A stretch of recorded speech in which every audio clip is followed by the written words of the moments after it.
They said his life was over, broken, empty, just going through the motions. A man haunted by wars no one else could see. But one cold morning near a quiet stream, he found something that didn't belong. A huge black horse, chained to a tree, skin raw, ribs showing and a note hanging from its neck. What happened when their eyes met changed everything. Because sometimes the most powerful miracles come from the ones the world has already forgotten. Let's begin. The sky hung low over Gray Hollow, a heavy, ashen gray, like the land itself was holding its breath. Winter was coming early. The wind cut to the pines, sharp and cold, whispering through cracks of old stone cliffs that rose like ancient sentinels. The trees were bare now, their last leaves spinning down into the frost-covered grass. And the air, it carried the smell of pine, damp earth, and something deeper, loneliness. In this quiet, forgotten valley lived a man named Eli, 45 years old, once strong, proud, a soldier who carried his country's weight on his shoulders. Now he carried silence. His clothes were worn, his boots cracked, his face weathered by time, and something heavier than age. His eyes, dull gray, always scanning, always waiting for danger that wasn't there. Eli didn't live much. He survived. Woke at dawn, chopped wood, fixed fences, drank bitter coffee, walked the same path every day. The house? Old, creaking, empty, no laughter, no voices, just the ticking of a clock, each second louder than the last. Tick-tock, tick-tock, measuring not time, but the weight of it. He didn't talk, not to anyone. His wife had left years ago. Friends? Gone. The war had taken more than his peace. It had taken his purpose. And when he lost his best friend, Ray, in an ambush overseas, something inside him broke. He blamed himself. Every night, he saw Ray's face. Every night he whispered, "I'm sorry," into the dark. So he came back to Gray Hollow, not for beauty, but for silence. A place where no one asked questions. A place where pain didn't need words.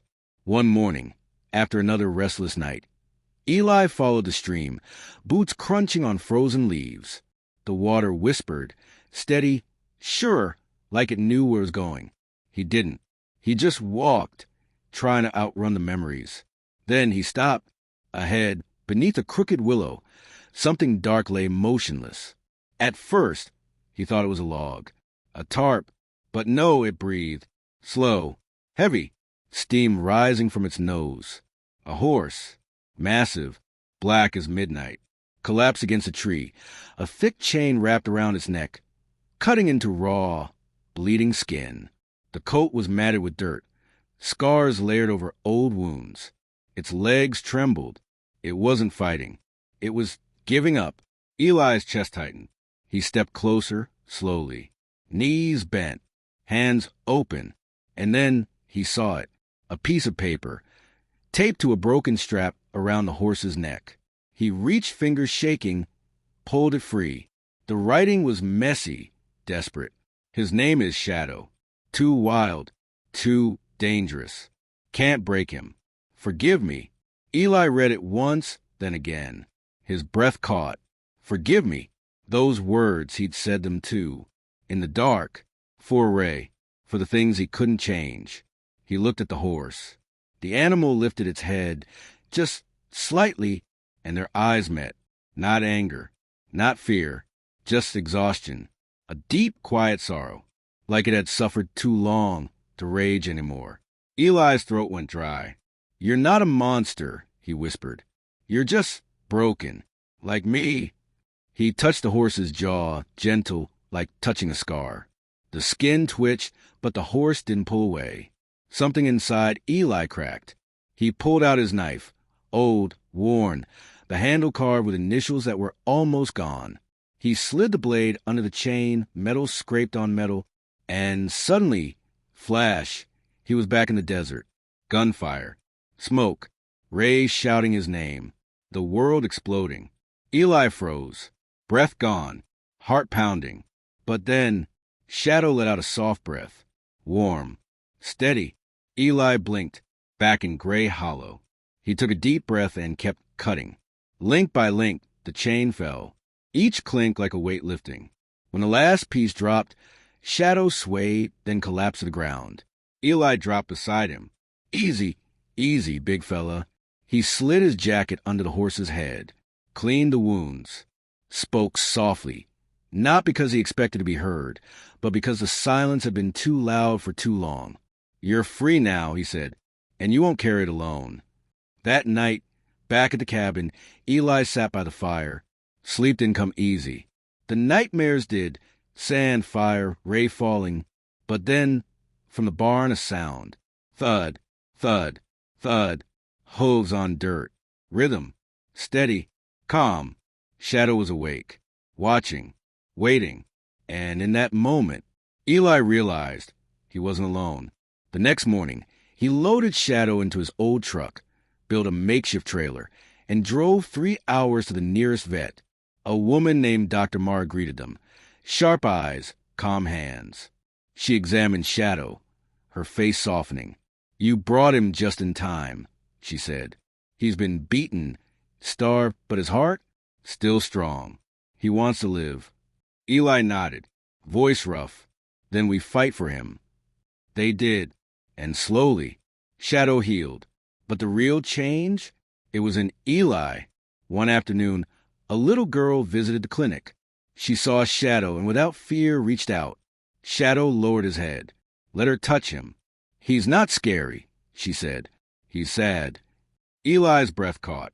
That night, under a sky full of stars, Eli broke.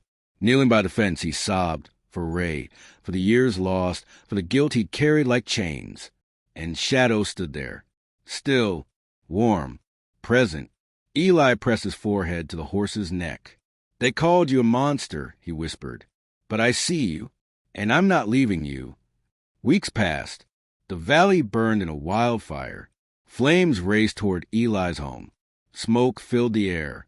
And Eli, he froze, trapped in the past, in the desert, in the ambush. But Shadow didn't hesitate. He broke the corral fence, freed the animals, then charged back, knocked Eli down and dropped his knees. Eli climbed on, and Shadow ran, through fire, through smoke, carrying Eli to safety. The townspeople saw it. The monster who saved them all. And from that day on, no one called him Shadow the Dangerous. They called him Shadow the Brave, the Protector. Eli started writing again. Letters to old soldiers, men lost in their own battles. He told them about Shadow, about healing, about second chances. And he brought Shadow to a ranch for veterans and horses, where broken men and broken animals helped each other heal.